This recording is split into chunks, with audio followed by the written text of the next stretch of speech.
Көптеген адамдар ұйқы гормоны мелатонин туралы бұрыннан естіген. Ол сондай-ақ өмір немесе ұзақ өмір сүру гормоны деп аталады.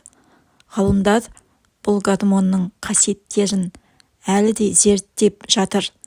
Оның адам ағзасына жағымды әсері және қалыпты жұмысына қажеттілігі анықталған. Мелатониннің адам ағзасында қалыптасуы табиғи түрде ағзада өзі бөлінеді. Мелатонин ағзада мидағы эпифиз безі арқылы өндіріледі. Күн сәулесінің әсерінен амин қышқылы триптофан мида серотонин түседі.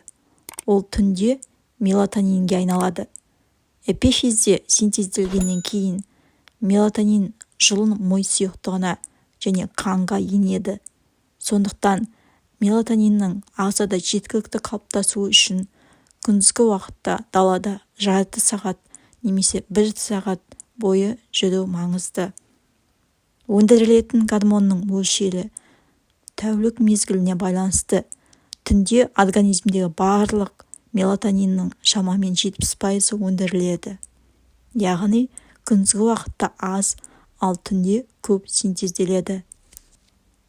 Мелатонин гормонының белсенділігі кешкі сағат 8-де басталады да, көп мөлшерде өндірілуі түн ортасынан таңғы 4-ке дейін жалғасады.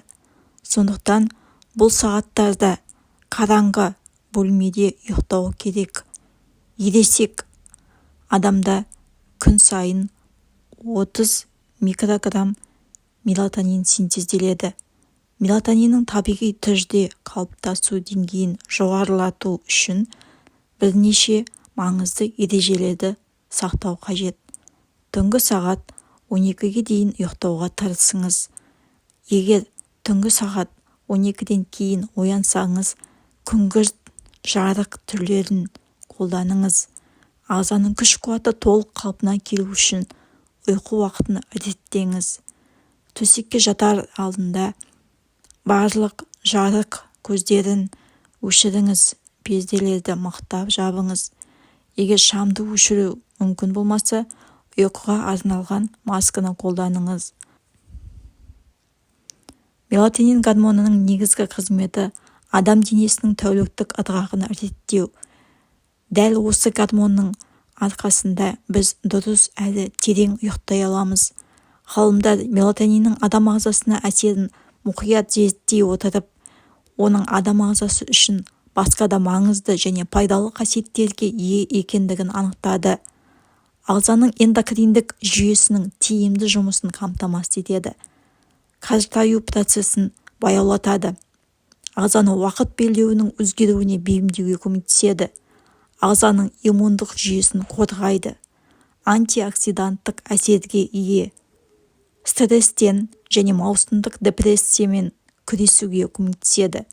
Жүрек-тамыр жүйесінің жұмысын және қан қысымын реттейді.